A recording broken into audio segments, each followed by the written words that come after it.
In a recent video about comic lettering for underwater robots, we spiraled out in a very on-brand way, creating 2 overly detailed drawings just to have a base to letter over top of. We only glossed over the art in that video, but while creating each piece, we actually learned a ton of tricks about rendering different ocean environments. So this video is an art-focused companion piece to the robot lettering video. A deep dive into the drawing and coloring techniques you can use to create immersive worlds. Drawings that don't just look good, but actually transfer a feeling onto the viewer, because you're tapping into ancient knowledge buried in our collective lizard brain subconscious. And even if you never plan on drawing the ocean, stick around, because these are skills that can help you draw any environment or background in any story.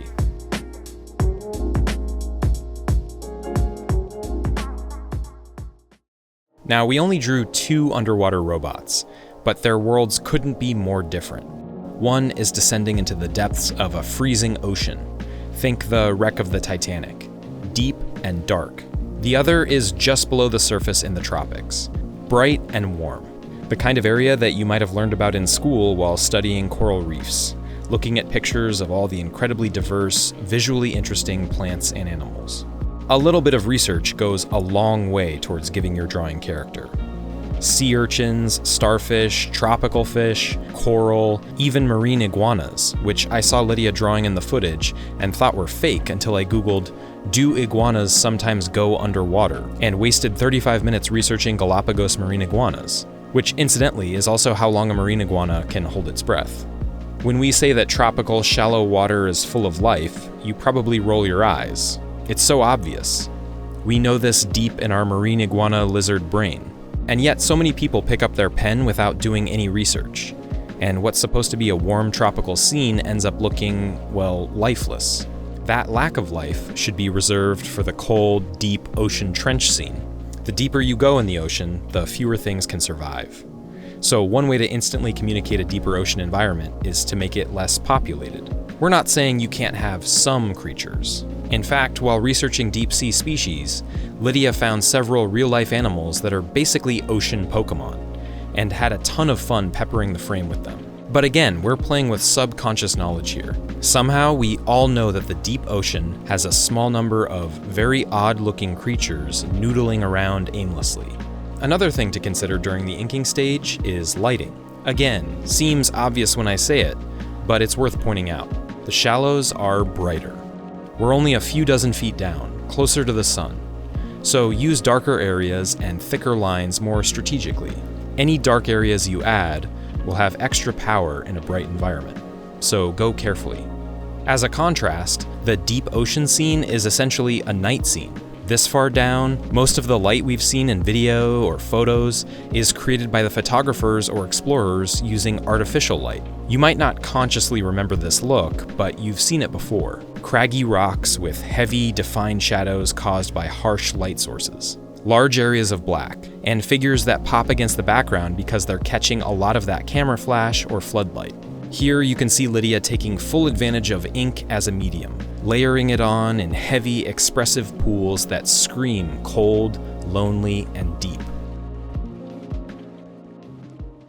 Now, when it comes time to color, we're gonna keep stealing from the emotional parts of your brain. Ever look at someone's vacation picture and just know that the water is a perfect 80 degrees? Or look at a shipwreck and shiver a little bit, thinking about an icy, salty grave? That's largely thanks to the color of the water. Tropical water tends to be bright, saturated, almost electric blue or teal. I'm going all the way here and using the same colors I'd use if I were rendering blue chlorinated pool water. It's the easiest way to instantly communicate warm, bathtub-like water. On the other hand, cold Atlantic water is deeper, darker, and has more of a green, briny base. I began with a gradient from deep blue to a dark turquoise. Then I pushed the brighter areas green, including this mysteriously glowing trench for some Spielbergian visual interest. The shaded areas I pushed blue, creating a sense of oppressive darkness to match the inking style of the line art. As I began shading the character, I tried to keep a muted palette. There's something weird about deep, cold water. Again, we understand it deep in our subconscious, but there's not a lot of color saturation in these environments. The cold water seems to mute everything. His skin tone and hair are still within the same blue-green family as the rest of the piece, keeping him visually locked into the environment. The only pop of color we have is a slight yellow glow to represent the light from that mysterious trench. But even that isn't much of a departure from our limited palette. Even the straps in his costume are pretty muted, leaning heavily towards green when really I think you would describe them as brown if you didn't look too carefully. In the tropics, the direct sunlight preserves the saturation of almost every object, so we can really go crazy with bright colors here. For some of the corals, I'm grabbing colors by actually sampling off of real photos, but some of it is just me riffing, trying to fill the frame with a cheerful rainbow explosion of my own design. It's not 100% accurate to nature, but it feels correct, thanks to my vague, subconscious recollections of nature documentaries about reef ecosystems. However, we can still create a slight sense of distance by slightly, very slightly, muting some of the colors in the background. You'll notice how pink the coral in the foreground is, while here in the background, I'm layering a slightly less saturated pink over a green base. It's subtle, but it's another trick to play with your subconscious understanding of the world. As things get farther away from our eye, the more the natural color of water starts to affect those objects. You might not have ever noticed it, but your brain has. In the ocean trench scene, the only pops of color are from those strange, real-life Pokemon creatures that we talked about. But you can see that, even after I colored them, I'm layering semi-transparent teal layers over top to try and knock them down and make them feel dulled by that colder water. Same with the eel in the foreground. In a cold environment, it just feels odd to have such a saturated creature, so we can knock that back using the same method. And creatures in the far distance are colored with essentially the exact same color as some of the greens we already have in the scene. Compared to what we saw in the tropics, they barely pop. And now we can sit back and admire both pieces. They play with your primal understanding of temperature and light to communicate a strong feeling.